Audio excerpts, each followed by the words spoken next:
Hello and welcome. I am Gimba Umar. Tonight, more calls for restructuring of Nigeria's former governors Balarabu Musa and Segun Mimiko back practice of true federalism. Nigeria Security and Civil Defense Corps arrests 14 suspected trans-border human traffickers in rivers. Federal government begins investigation into the power surge that killed 2 persons in Mina, Niger State.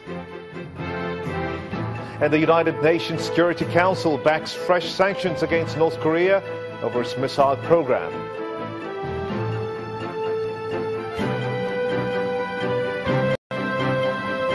On business news tonight, Nigeria's interbank lending rate surges to 23% as central bank tightens liquidity in the financial system.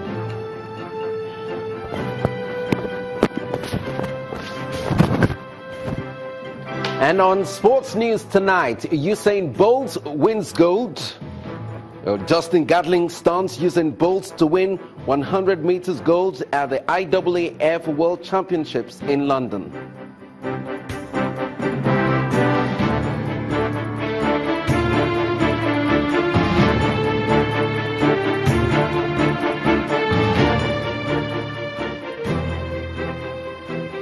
We begin tonight with fresh calls for the restructuring of Nigeria's democracy by the former governors of the north and southern part of the country. Former Ondo State Governor Olusegun Mimiko and Balarabu Musa, a former governor of Kaduna State, have thrown that all Nigeria needs now is the enthronement of practice of true federalism. Both men agreed that after several years of colonial rule, it is necessary to review how the country has fared in the last 57 years. They say it is time all the ethnic nationalities in the country come together to discuss how to strengthen the country's unity. There's need for devolution of more resources to the states and the local governments for more effectiveness. So devolution of those resources will be one area where there is virtual consensus in this land about restructuring. It is perhaps more desirable to have state police. Now, having state police does not mean it will not have its own challenges, but we can't, because of challenges, run away from the primary goal of police is security. I also support restructuring of Nigeria, and I've given my reason on many occasions. We can't have existed for 100 years now and not think of reviewing ourselves, because it will have been useless. We have to review and see how we succeeded during this 100 years and where we had weaknesses and how to eliminate the weaknesses and proceed even more progressively in the next 100 years or even 20 years. We can't stay like this, complacent, that things are all right, or quarrel among ourselves that things are not all right. Let us review. Away from the issue of restructuring, 14 suspected cross-border human traffickers have been arrested by officers of the Nigeria Civil Securities and Civil Defense Corps in Rivers State. The suspects, 4 young men and 10 young women from Togo, were being transported via Port Harcourt to Orong in Akwa Ibom State before they were arrested. The Rivers State Commandant of the NSCDC, Mohammed Lowell, says that the indiscriminate movement of persons, especially foreigners, has been a source of concern for security agencies. They are coming in from Togo through Benin, through Lagos. They are supposed to pass through Port Harcourt here to go to Orong. We intercepted them yesterday night at number 28 Ikwere Road. We have to be mindful of our environment, and we also try as much as possible to be wary of those we see, because we have a lot of people. Based on information we've got, this is not the first time they are coming in through that way. We don't know the exact aim, which we are still investigating. There's a lot of concern to all of us, especially the security agencies, to have people from other countries coming in just like that without the necessary. We're staying on that story. Human trafficking is a crime that continues to thrive globally despite very strict local and international laws prohibiting the act. According to the National Agency for the Prohibition of Persons, Trafficking in Persons, NAPTIP, the prevalence of this crime in Nigeria is damaging the nation's image abroad, as Nigeria tops the list of human trafficking countries in Africa. In this special report, Channels Television brings you the story of victims who narrate their horrific ordeal in the hands of their traffickers.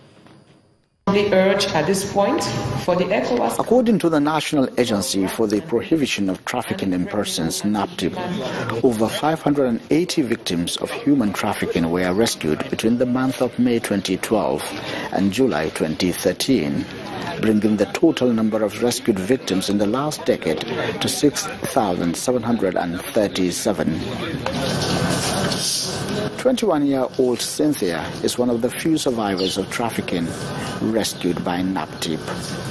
She was trafficked from Ghana to Nigeria by a neighbor who she calls her aunt, under the guise of enrolling her in a school in Nigeria. I was trafficked from Ghana to Nigeria by my auntie. We were 6 in number, who promised to take us to school. Then when we get to her place in Lagos, she didn't put me in school. And I stayed with her, going to one place to another, almost like 9 people's house. I am going there, staying and going to the end, to the point I said I'm not going to stay with anybody again. So they were using you like house girl? Yes, and all of them would keep promising me that I'll go to school. So when I came to Abuja here, I stayed with the woman 3 months.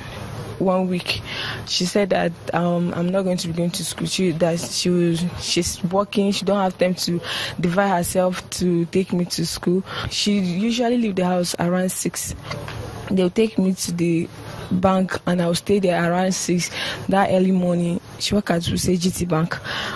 I'll stay there till 12, sometimes 1 when she closed, when I come back. But girls are not the only unfortunate victims of this crime. What am I doing here? 16-year-old Michael was only 7 when he too was internally trafficked from Imo State, southeast Nigeria.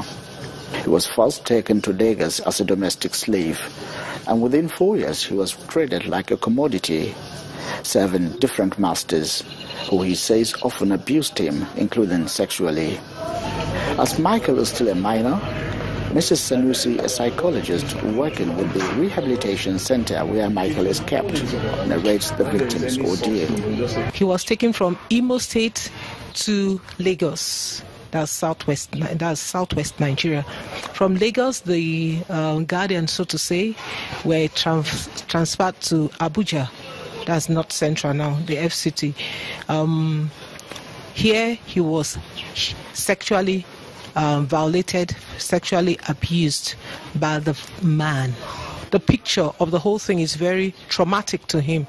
It got to a state that he could not have bowel control. He was defecating and urinating on his body. Even sometimes he was bleeding. Cynthia and Michael are among the very few victims rescued alive. The Director, Legal and Prosecution at the National Agency for the Prohibition of Trafficking in Persons says the agency is currently prosecuting the 2 suspects who trafficked Michael and Cynthia. The 2 cases are out now in court. We have arraigned those suspects, and we are hoping that at the end of the day, the court will find that our evidence was credible and be able to jail those suspects and sentence them to not less than 5 years imprisonment. Anti-human trafficking expert Mr. Abayomi Mighty highlights what more needs to be done to curtail this terror. So our cultural beliefs that has been, destroyed, because the real African culture will not support any form of trafficking in persons. Our values have been thrown into the gutter, and it will interest you to know that most of these things, parents were involved. And globally, human trafficking is illegal. Since inception in 2003, NAPTIP has arrested and prosecuted over 300 traffickers, securing 197 convictions. Yet this breach of human rights continues to thrive nationally. Experts are therefore advocating the urgent need for law enforcement agencies to collaborate with the public and help to expose the perpetrators of this horrific crime once and for all. A very broad. Some residents of Ogede community in Edo State have taken their protest of alleged invasion of their land by soldiers to the government house in Benin City, the Edo State capital. A spokesperson of the group, Mr. Godwin Ozigbo, claims that the army has overstepped their bounds, encroaching on the land which was allocated to them. The Deputy Governor of Edo State, Mr. Philip Shuaibu, has however promised to launch an immediate inquest into their claims. Aggrieved members of Ogede community in Ovia Northeast local government area of Edo State pickets the gates of the Edo State government house in Benin City, the state capital. Armed with placards carrying write-ups of their complaints, these protesters say they've come to lay a report of soldiers from 4 Brigade of the Nigerian Army Ekenwa Barracks forcefully evacuating residents from their homes. They say they want government's protection as indigents of Edo State.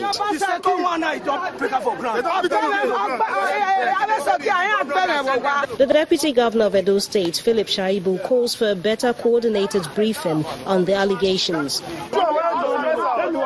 One person at a time. Tell me what you want. The group decides on the community leader, Godwin Ozigbo, as their mouthpiece. He accuses the Nigerian army of extending the boundaries of the land earlier allocated to the soldiers. As we are speaking now, sir, our family, soldiers have destroyed the houses, drive them away. Till now, all the women, the men, everybody now in Ogede, please, they're outside. From the grammar school, from the main village to where they said it belongs to us, it's not to 200 feet. Our shrine, our everything, we are taken by the military. Mr. Shaibu sues for calm while the state government conducts a thorough investigation into the matter. Immediately you leave now, I'll call the brigade commander to know what the issues are, and we will resolve it. No matter what it is, we will resolve it. So I will want whoever is your spokesperson here to get your contact so that when we get in touch with them, we know what the issues are and see how we can resolve them. The crowd disperses following the promise by the Edo State government of an immediate inquiry into the allegations brought forward and hopefully a resolution of the issues. Nigeria's Chief of Defense Intelligence is advocating for adequate funding for intelligence gathering to address emerging threats to national security.